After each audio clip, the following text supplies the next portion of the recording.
Just kidding.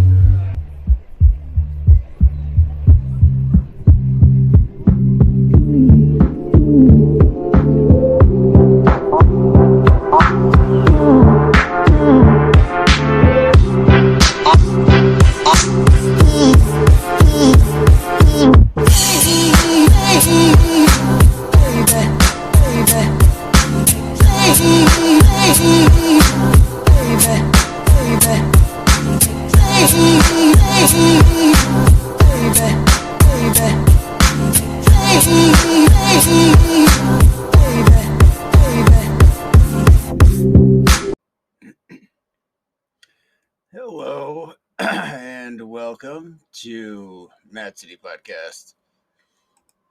I am Pat, your fearless host, and by fearless, I basically mean, I guess I know how to roll with the punches. I mean, definitely, if you see my face, you know that I can take a punch, but no, I think my life experience has brought me to a place now where not much really surprises me, and I'm not easily phased or embarrassed or really. I can be insulted. Mostly the thing that mostly in times where I feel insult, it's to my intelligence, and that's been that's been going on like most of my life. I mean, ever since I was very young and sort of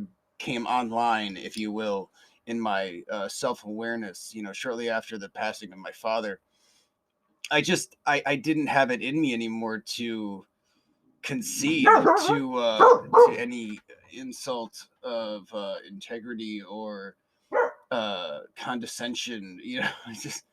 It's like, even as a child, it's like, people would talk down to me and I'd be like, why are you talking to me like I'm a kid? Sorry, my dog Daisy is having a conversation with the neighbor dog. Um, but they're just telling each other their life stories. That's all. They have to update one another. Um, but yeah, like I would be like so put out that somebody would, how dare you talk down to me and treat me as if I was like beneath you, even though I'm like 4 feet, or whatever, shorter than them at the time. But still, to this day, it's like I don't care what level of authority society has given you, what title you might have, whether that deserves a designation of sir or doctor or ma'am or Mr. I don't care. None of that means anything to me. I address people by their name and according to their character. I don't give any pretense, and I certainly don't placate or pander. I just don't. Um, I don't know. It's not that I don't give a fuck. It's not that I don't want to show respect to people. Um, it's just that I'm not going to go out of my way to uh, gently massage somebody's ego for such a frivolous, trivial substitute for real, true dignity and respect that people can be shown and given. Um, Sadly, though, even when somebody is giving no reason or cause to be disrespected or anything like that, like they're not given just the common courtesy of just human respect, and that's going to be sort of the topic of today's episode. Hold on one second. Daisy, hey, hello, hi. Can you fuck off just a little bit? That? Yeah, no, over here. Yeah, no, fuck off inside. Yeah. Okay. Okay, kick it down. All right, there we go. And we're back. Um, so yeah, there was a situation at my work last night. Uh, that I will get into in just a moment.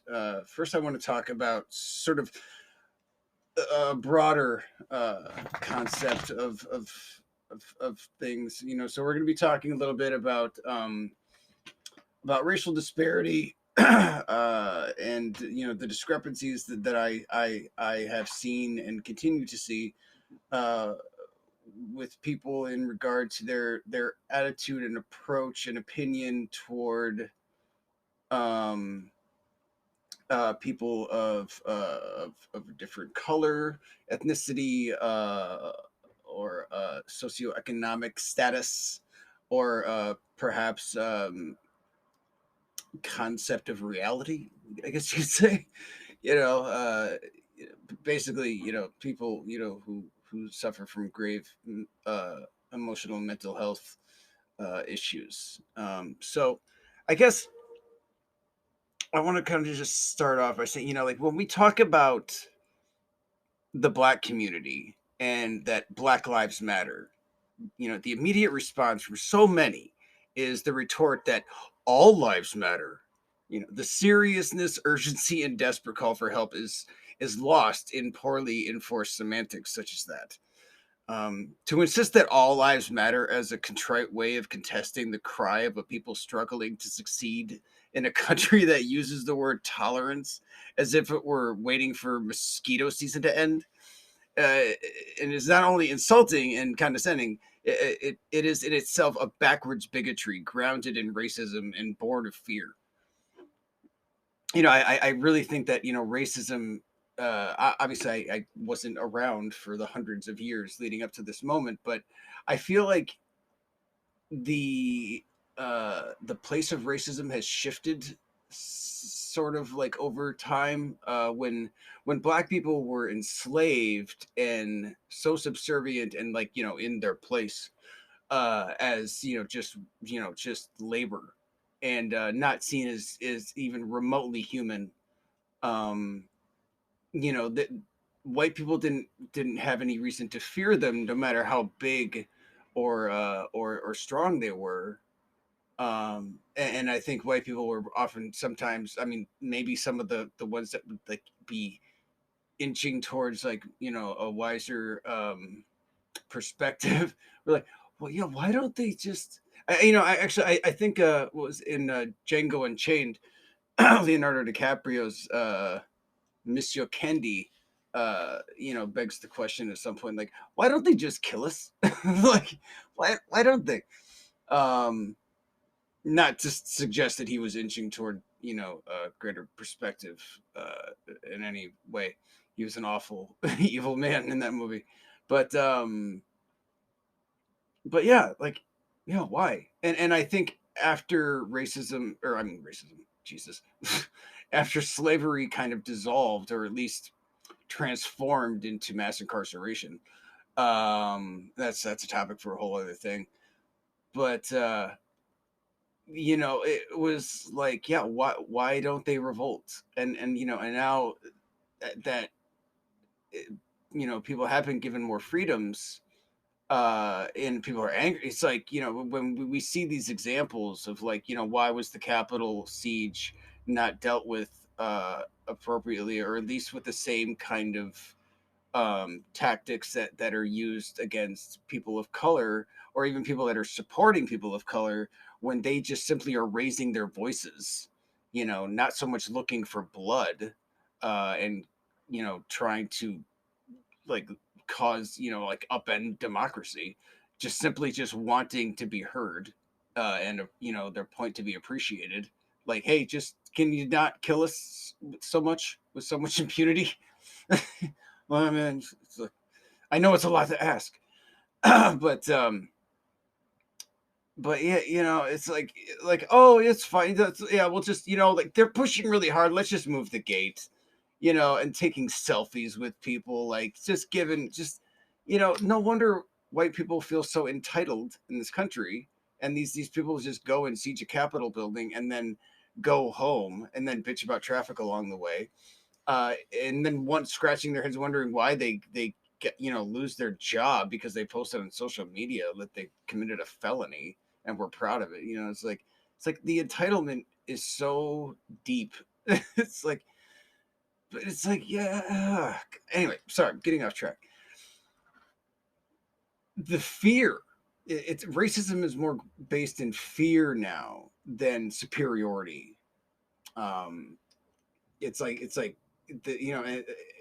that's where the white guilt, I think that's why so many people are in denial of racism. White people are in denial of racism, or white guilt, or whatever, because like they refuse to believe. They see it as a weakness to admit to the concept that they're afraid of black people, but the fear is real, and it's based in the fact like they somehow recognize like, yeah, black people are pissed because we totally fucking screwed them, as a nation, like they were fucked over, badly, stripped of their heritage, of their livelihoods, of their homes, of their history, and then they had to like adopt this whole new kind of history for themselves, and religion too. It always kind of, Daisy, please, I'm talking.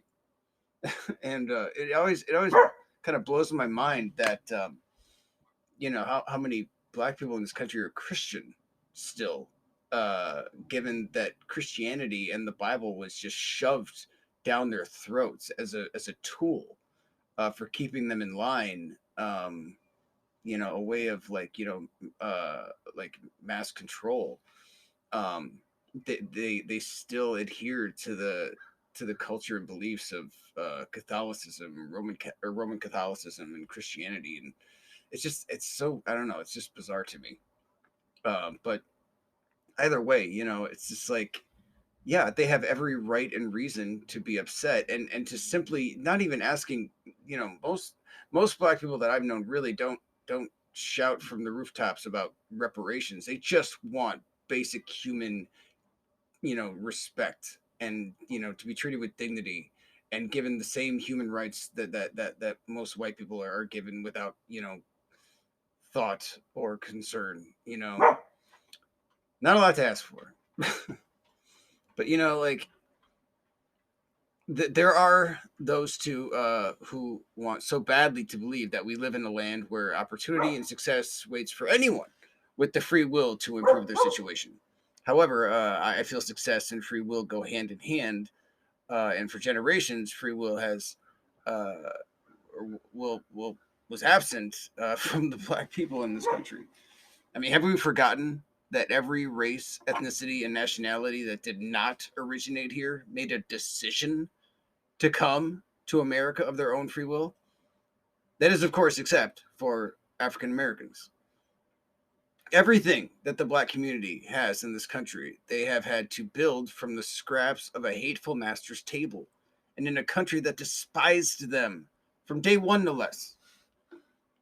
Despite the current situations, I mean, there are those who stand by the old adage that one should simply pull themselves up by the bootstraps and somehow achieve success regardless of a crushing economic handicap, such as systemic racism, which is a, a bit of a it's more than a handicap. It's like a crippling monolith, you know, than a thorn in your side.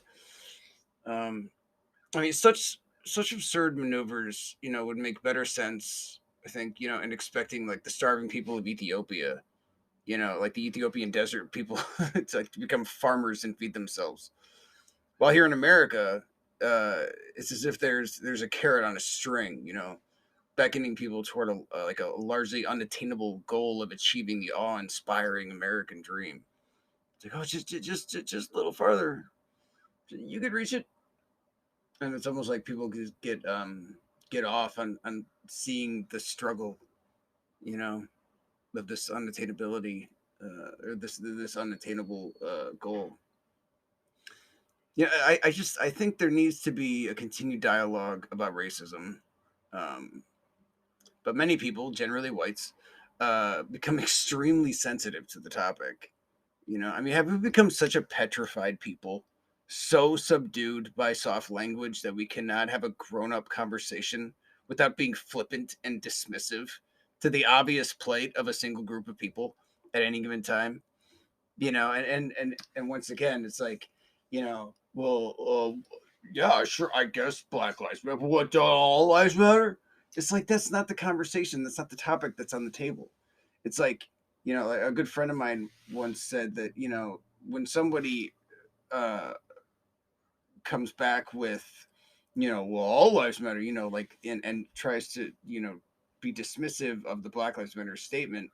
It's like going to a charity for, like, kids with leukemia, and going in there and making a big fuss, like, well, hey, my grandfather, he fought cancer and too, and what about him? How come you're not making how come you're not trying to raise money for him? It's like, yeah, people raise money for those people too, but this is like a separate function, and we're trying to get awareness and help for this particular group at the moment, because we care about them too. And we like to just kind of focus on that just for a second. It's like, by saying Black Lives Matters and saying that white lives don't, it's just like, saying save the whales doesn't say, fuck the tuna. Come on, screw those dolphins. I don't care how many tortoises get straws up their noses. Like, Jesus Christ. Can we just be fucking civil adults ever? I don't know. Yeah, I mean, when did it become so ingrained in the minds of so many that we cannot sit still, just be uncomfortable, and talk about what is wrong with this country, this state, this community? You know, uh, I don't know how many people know this, but Wisconsin kind of leads the country in in disparities in terms of incarceration when it comes to uh, people of color versus white people in jails and prisons. Dane County Jail, uh, again, kind of leads in that too, and it's just like, oh well. Yeah, well, we have a lot of crime here. It's like, really, do we? Because I remember back in the late '90s, this was like the nicest place to live in America, according to Money Magazine, which is, I'm sure, not a cheap title to uh, to get. But yeah, it's just like, come on, man, fuck. You know, if black people make up 12% of the overall population of a city, but somehow make like 75% of the people incarcerated in the county jail, doesn't that kind of tell you something? I myself have been caught and convicted of crimes that my black counterparts have suffered way more severe consequences for. Um, and it's just fucking ridiculous. Uh, the house that Tony Robinson was killed at, I was at a party there once in '99, in similar situation. I was drunk. I was on a hallucinogen. I think he was on mushrooms, but I'd eaten acid, and I ended up leaving the party of that house and going to a different house by accident, coming back, and was trying to get in and scared the people that lived there. And when the cops showed up in the stairwell, very similar situation. They, that I was in, I was defensive. I was combative. They didn't tase me or punch me or shoot me. I mean, granted, like, there was two of them, and those cops were smart enough to, like, wait for a backup. The 20 seconds that would have made all the difference in Tony Robinson's life, if that cop had waited 20 seconds for another police officer to show up. But this idea that, like, oh, we must immediately fear a black person because, like, this deep in our minds, it goes back to, like, oh, they're probably still pissed off about that whole slavery thing, so we better be careful. They might hurt us. uh the only way to get past a bad time is through it. And trust me, I know that better than most. And it sucks, but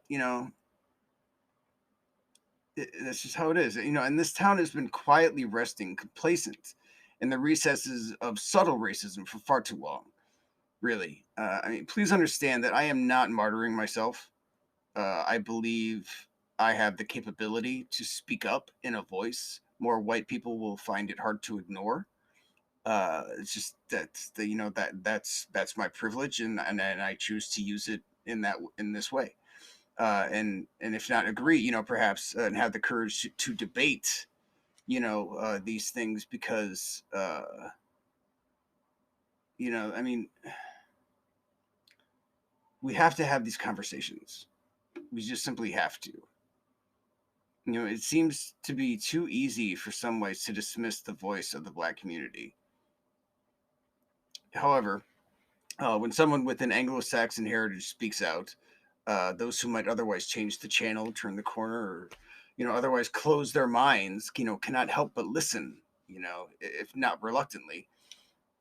But like I said, this is my white privilege, one of many, and I choose to not ignore it, and instead to use it for the greater good. Many people take the Black Lives Matter statement out of context, in an effort to a very obvious effort to dissuade the point that even in today's progressive society, sometimes Black lives seem to matter less, and that is what people are trying to point out. That is the problem at hand. A serious injustice is occurring every day in so many ways, and just as the underdogs of days gone by, have risen against their tyrants, so too must the oppressed people of today rise against tyranny and strive to create a better tomorrow. So please, ask yourself the question: what can I do to inspire hope and change in the Black community, in the Madison community, in my community? It's not just like it's not Black lives matter, but homeless lives matter. I go through and I see people in the city literally sleeping on sidewalks and in doorways, and folks just walk by them like it's commonplace, and it's just like it's just another piece of garbage on the street that they don't feel like they need to pick up, you know and I, if you see a piece of garbage on the street, like, why don't you pick it up and put it where it goes? But is that, then again, I mean, maybe sometimes that is how people treat homeless. Like, it's like, oh, it's just a piece of garbage on the street. We need to remove that, get it out of sight, put it somewhere else. Like, but people don't even do that anymore. They used to sweep the streets and push the homeless out, to like the outer banks of town. But it's like, how are they going to live out there? I mean, they need, provisions. So, but they're not getting their needs met. I can't tell you how many empty buildings there are in this fucking city. And it's just ridiculous. It's like, well, we start giving stuff away for free, then everyone's just gonna want. It's like give some people some like hope and achievable prosperity, and like they will work for themselves. They just need to believe that it's possible. So this situation last night, leaving work, or I was about to leave work, we just closed the doors, and you thought the place was empty, and this older Black woman, she's knocking on the glass near the entrance, and she's I couldn't quite make out what she was saying at first, and she's explaining that her stepson is still in the store, and that whatever he's trying to get, she could pay for. She's got like her EBT card there, and I'm like, so we kind of like, me and another guy, one of the night stalkers, like kind of looked around, like we don't see anybody, and like, oh, maybe he's in the bathroom. And then as I'm coming back from the produce area toward the entrance, I see this man, and he's walking, and to me, through my eyes, I mean, this guy is clearly homeless. Now, some people, I guess you could say normal people, might say that I'm being judgmental in in saying that, like, oh yeah, this is a homeless guy, based, oh, you're judging a book by its cover. It's like, like I'm the asshole, I'm the prejudiced one, I'm the racist because I see a Black man wearing three coats on top of each other, and pulling a rolly bag, that looks, obviously used, and like, and I mean like used, like it's been used, like it's been around. Um, I mean, I can judge by his attire, and that he's probably homeless, not because I'm prejudiced or because I've seen people like that on TV, because I've been homeless. I've lived on the streets. I've been in tent cities and encampments. I've gone all over the country and hitchhiked and been part of this underworld that so many people choose to ignore. So I have this perspective. Um, and it wasn't long after walking up and assessing the situation, after I see that my fellow coworkers are antagonizing this man and cornering him and questioning him, like, sir, do you have something in your bags? Is there something in there? And like, obviously the guy stole something. Like, I mean, again, I mean, I'm not saying that in a judgmental way, like, oh yeah, clearly he's a despicable thief. It's like, no, he's a homeless person in a desperate situation who doesn't have money. So yeah, and by the way I'm gauging his response to their antagonism, and questioning, and the absurdity of his responses, I could then deduce that, yeah, he's probably got some mental health issues and probably not being treated for those mental health issues as well as could be, because he's lacking in services or accessibility to services. Maybe he has an unwillingness to be serviced for his mental health issues because he's just so unrelentingly tired of dealing with the bureaucracy and the bullshit. And he's substituting medication for self medication for beer.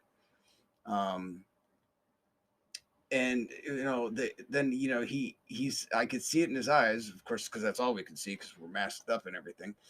But he's frantic. He's like an animal caught in a trap, and he's struggling with the door. And I'm like, dude, I'm sorry that you're in a bad situation, but come on. I mean, we can't just ignore that you're stealing stuff.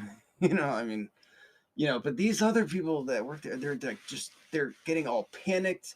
And one of the guys is on the phone with the police, and he's describing him, and he's like putting really heavy emphasis on the fact that this is a black man, and I can hear it in his voice. And this dude is responding to this, and he's like, this is why I don't like you people, you just racist bullshit.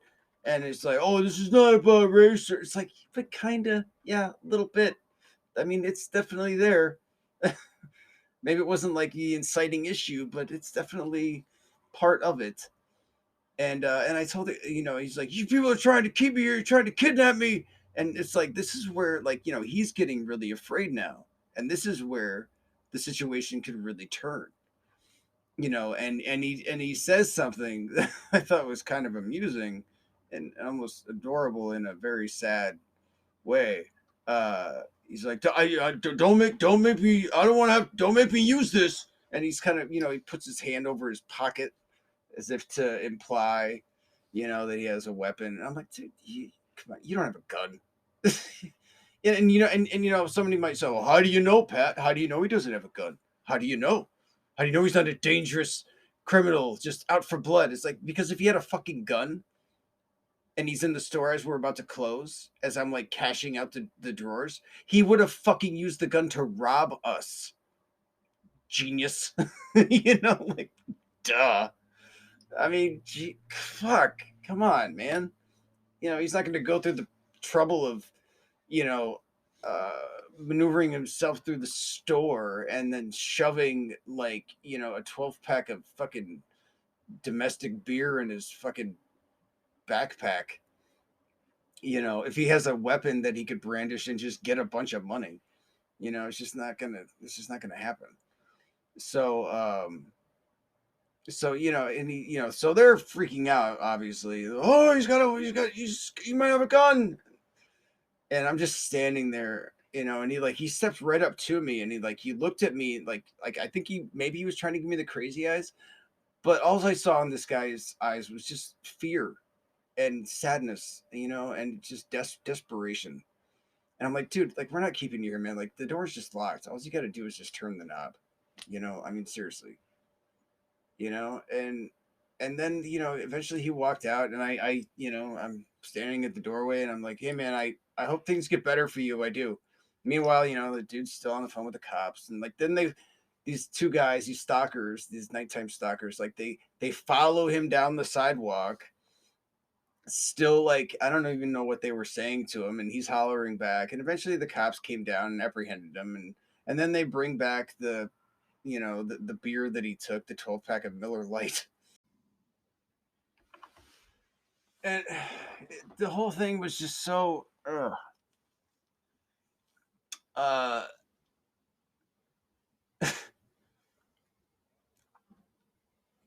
this uh the situation could have gotten so much worse, and like I told the cop too, like, this is this is why people get hurt, because people overreact to these situations, and they make way more of it than they need to, and it's because of this place of fear, and I you know afterward, listening to them, these people commiserate and talk like, oh yeah, he threatened us, he said he had a weapon. And it's like, did you guys really think he had a fucking gun? Well, yeah, how do you know he didn't? It's like, because if he had a fucking gun, he would have robbed us, like, I'm closing out a drawer here with, like, a couple $1,000. Like, he if he had a gun, he would be robbing us, not stealing some Miller Lite, like, fuck's sake. And it's just, it hurts my heart. I told him, it's like, you guys are being fucking retarded about this. You're I can't believe that you all live with so much fear, like, this guy's clearly just in a desperate situation, and like, they're like, oh, you're defending him. It's like, no, I'm just saying he's the guy's a nut. He's just a crazy guy, who's just sad. He's in a bad way. He's desperate, like, if he wasn't in the situation, this wouldn't be an issue. And one of them even said something like, well, like, Trump has mental health issues. It's like, what the fuck does that have to do with anything? Like, where are you even coming up with this? It's like, all the whataboutisms, like, what about this? What about that? It's like, that's nothing to do with anything. It's just, here's a sad, lonely, desperate man struggling to get by, and being not treated well by the world, for many reasons, because of the color of his skin, because he doesn't present well, and because he doesn't have any fucking options, or at least very few. And a big issue for the biggest, probably the hurdle of all this, is that it's difficult to communicate with him and find out what his needs are, and approach him in a way that he can feel comfortable with, because of the underlying mental health issue. you know and it's like, so fuck it, just throw him away. Piece of garbage on the street, just put it where it needs to go. Pretend it's not there. Is that how we deal with these situations? I wanted to hug this guy. I really did. I wasn't afraid of him. And maybe I'm silly, maybe I'm stupid. Maybe I should be more afraid of people in situations like this, because I could get hurt. I've been hurt before. I've been attacked on the street, but definitely not somebody like this. you know uh this guy was not looking to harm anyone. The last time I was put in the hospital because of a fight, I could tell right away that, as the people were approaching me, that, like, okay, these people, actually, I knew before that these people were looking to cause some harm. um yeah, that group was definitely, like, just ripe for a fight. But This guy, no, and I wish more people could walk through the world with more empathy and compassion. Um, it'd be a better place. I think this guy ultimately all he really needed, aside from maybe like a warm place to sleep, and some clean clothes, and a hot meal, is he just needs somebody to listen to him. He just needs someone to hear him out. Just to hear what's in his heart, what's on his mind. So that he doesn't feel so alone in the world. I'm sure he would appreciate that just as much as I appreciate all of you listening to me uh, talk about what's in my heart and what's on my mind, so that I can remind myself that I'm not alone in the world. Anyway, thank you so much for listening. I'll be back again sometime very soon, I'm sure, talking about other things and stuff and things, and hopefully, we'll be finding better ways of moving through the world and dealing with some of these issues in better ways. All right. Thanks for listening. I love you guys. Bye for now. Just like.